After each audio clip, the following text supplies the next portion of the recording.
From Louis Kahn's essay on knowledge, it is not how much you learn that is important, but how much you honor the position of learning in what you are doing. You must know to feel your intuition, but you must not trust your knowing as something that can be imparted to someone else. You transfer your knowing into the work you do, and that is your best character. A previous paper presented at the Communicating by Design conference describes a series of design exercises that migrate between analog and digital techniques. Inspired by jazz improvisation, this project is a mixture between design and research with no actual division. The work is a call and response condition where actions are followed by thought. Moving beyond Bebop requires intensive self-observation, discussion, and reflection. This paper presents an internalized dialogue between teaching and design research, between music and architecture, and between analog and digital. These insights are reinvested into future design projects. The question of how useful something is, or for what greater purpose, is always a point of discussion, especially in architecture. What it brings to mind is that there are cranes that build buildings, and there are cranes that build cranes, and I think you're doing the latter.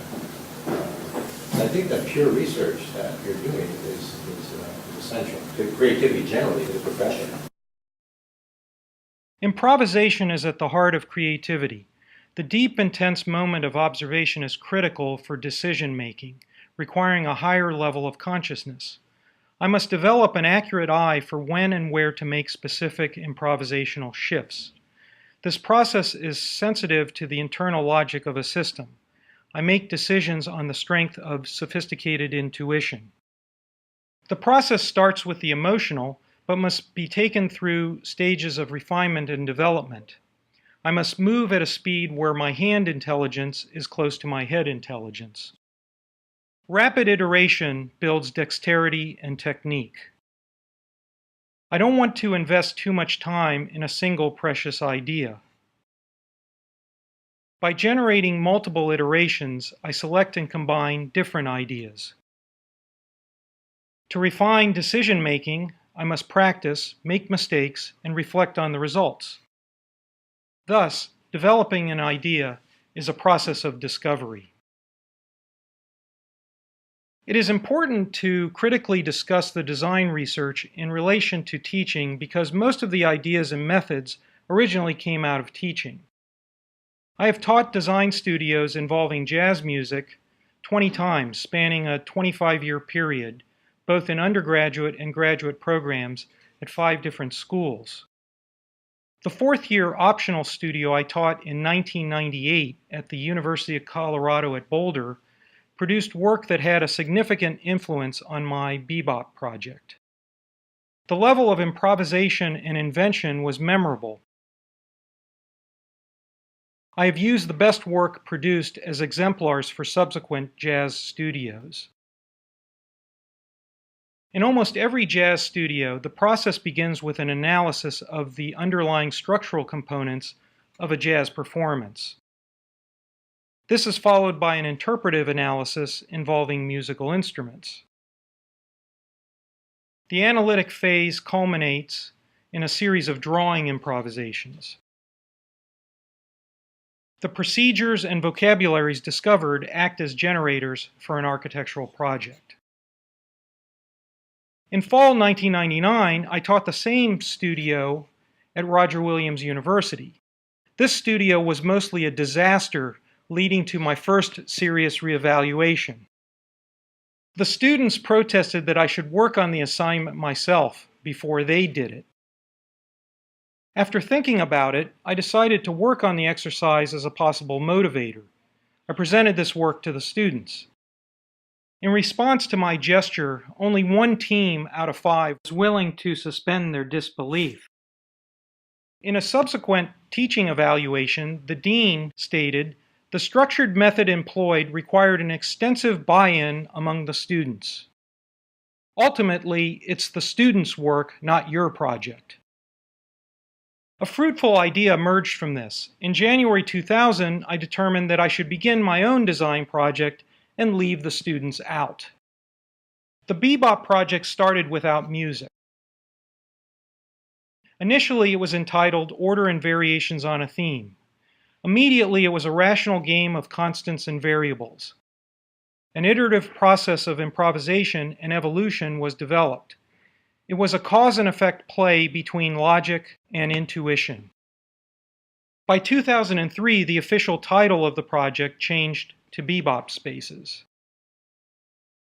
The project has always avoided literal interpretations of music. Ultimately, I'm interested in how to make it up as I creatively respond to what I have done and develop from it. The process generates a formal and spatial complexity that attempts to exceed my initial expectations. During the Music and Architecture, Architecture and Music Symposium, I observed that the architects understood more about music as listeners than the musicians knew about architecture as observers.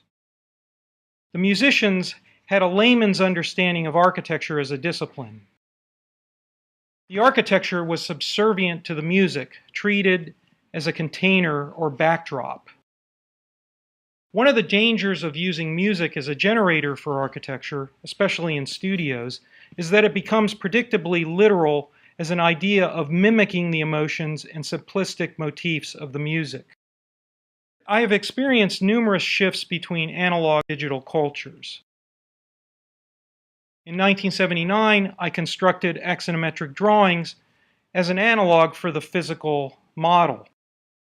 Recently, interfaces for three-dimensional software have improved, allowing for increased dexterity.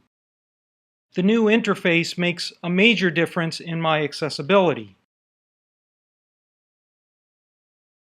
I can think, draw, and make design decisions within the software. I am quickly approaching a level of agility, fluidity, and speed that exceeds the two-dimensional experiments seen in the Bebop Spaces project. In 2007, I designed and built 2 laser-constructed models. In 2010, I taught an advanced graduate jazz studio based on this work.